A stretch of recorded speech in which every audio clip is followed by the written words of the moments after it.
회사의 종류에는 주식회사하고 유한회사, 그러니까 우리 현재 상법상 회사라고 하면 주식회사, 그 다음에 유한회사, 주식회사 반대에 있는 게 한명회사, 합자회사,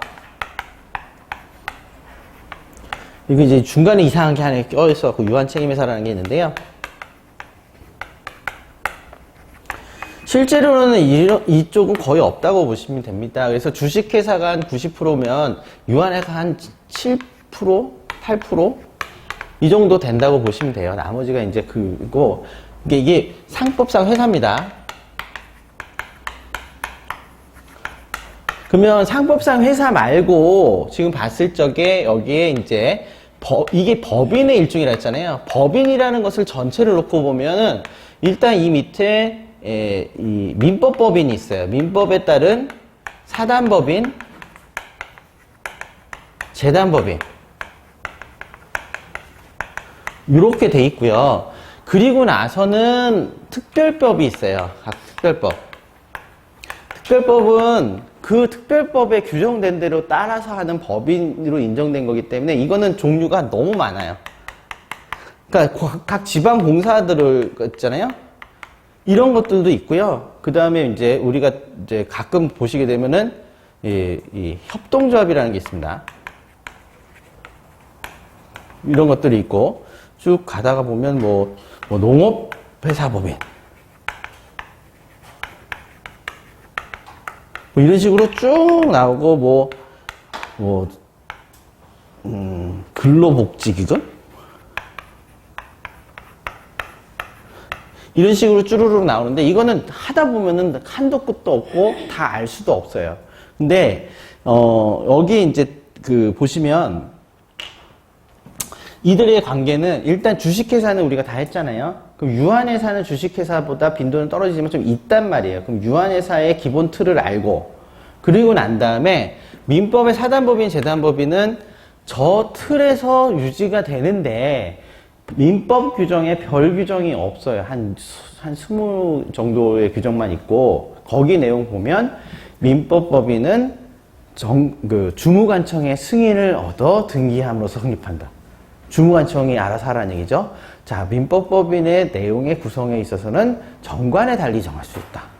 근데 그 정관에 대해서는 주무관청의 승인을 얻어야 한다. 이렇게 돼 있어요. 그럼 뭡니까? 설립도 주무관청의 승인을 받아. 정관도 주무관청의 승인을 받아. 나머지 부분은 정관에 따라서. 이죠? 그렇게 되면은 뭡니까? 주무관청하고 이야기한 대로 정관을 읽고 정관에 정해진 대로 그거를 꾸며나가라는 얘기잖아요. 요건이라든가 의결 요건이라든가 이런 게. 그러면은 여기도 일반론이라는 게 있을 수가 없죠. 그죠? 그러니까 그런 부분에 따라서 잘 체크를 하는 것이 중요하다. 그리고 그 다음에 이런 것들 있죠? 해당 특별법의 해당 조항을 다 봐야 돼요. 공부를 하고 그러면 대개 어떤 식으로 돼 있느냐 하면 그러니까 해당되는 특별법 조항에 요건들이 있어요. 이 법인 설립 요건이라든가 그러니까 이 요건을 갖춰서 하라라고 이렇게 쭉 써 있잖아요. 다 쓰고 운영 요건이 있어요. 그러면 여기도 이렇게 써놨어요. 쭉. 그리고 마지막에 뭐라고 하냐면 기타 본 법에 없는 사항은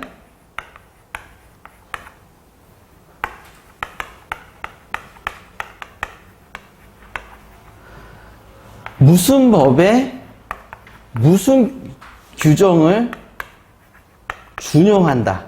이게 다예요. 그렇게 돼 있으면 어떻게 되느냐. 만약에 이런 회사의 법률 성립 요건과 운영 요건이 이제 특별 규정이니까 여기에 따라서 하고 나머지는 무시하고 일단 진행을 해라. 그러면 여기가 다 만들어 놓지 않잖아요. 그러면 일부 부분에서 나머지 빈대가 있으면 궁금하잖아요.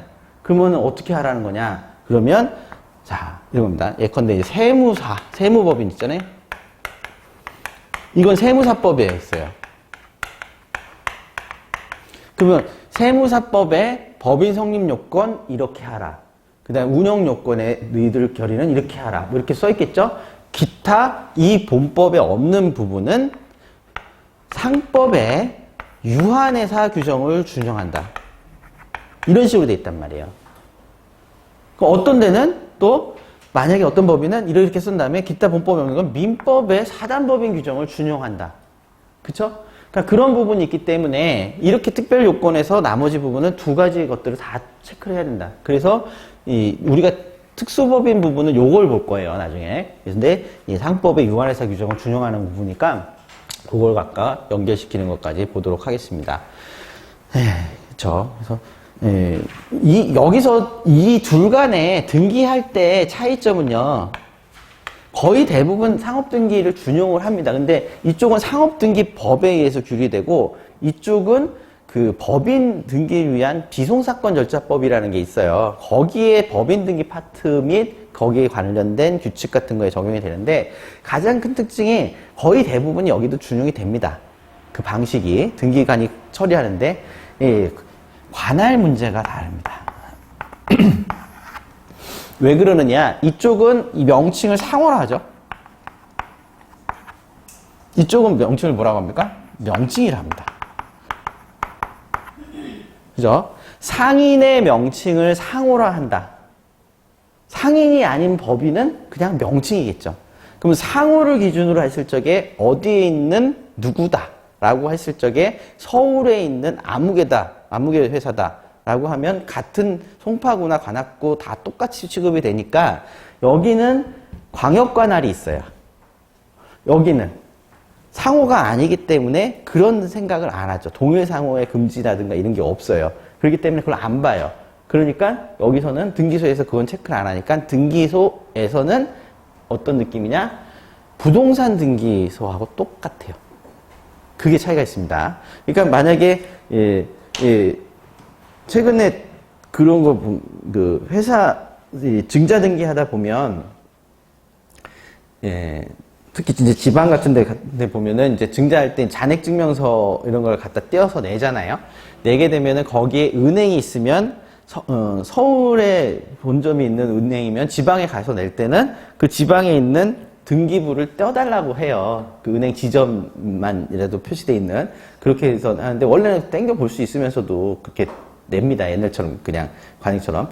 그래서 그렇게 최근에 이제 증자를 하려고 하는데 떼어오신 게 서소문 지점이에요.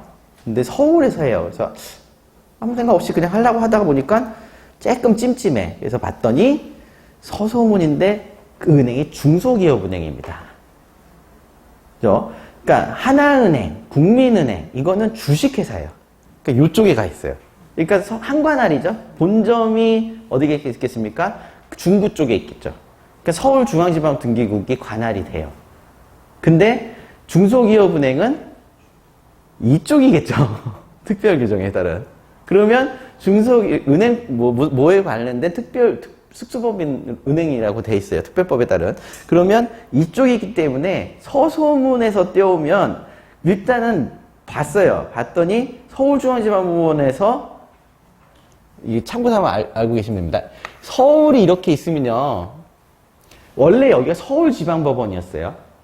서울지방법원의 서부지원, 서울지방법원의 남부지원, 서울지방법원의 북부지원, 서부지방법원의 동부지원 하다가 이게 서울이 더 커지니까 법원으로 다 통일했단 말이에요. 그래서 이쪽 잘라주고, 이쪽 잘라주고, 이쪽 잘라주고, 이쪽 잘라줬습니다. 그래서 서부, 서울 서부, 서울 남부, 서울 북부, 서울 동부 이렇게 잘라주고 나서 지방법원으로 만드니까 여기 남는 건 뭐겠습니까? 이거를 중앙지방법원이라 하자. 서울중앙이라고 합니다. 근데 여기 관할이 여기가 종로구, 그 다음에 중구, 그 다음에 밑으로 내려와서 어떻게 됩니까? 여기가 저쪽이 관악구, 그 다음에 동작구, 서초구, 강남구 이렇게 남겨놓은 거예요. 강구랜다. 이렇게 남겨놨습니다. 그러니까 얘가 약간 호리병처럼 돼 있어요. 이게 중앙지방 관할이. 근데 여기에 등기국을 밑에 있는 쪽은 합쳐갖고 서울중앙지방법 등기국으로 놓고 위에 쪽은 남겨놓은 게 중부등기소를 남겨놨어요. 옛날 원래 중부등기소 상업등기소였습니다. 그러니까 지금 같은 경우에는 보면은 특수법인이기 때문에 관할이 부동산 관할로 간다 그랬죠? 그러면 중구에 본점이 있어요. 중구 쪽에. 그러면 그 중소기업은행은 본점 등기 기록은 어디에 있냐면 중부등기소에 있어요.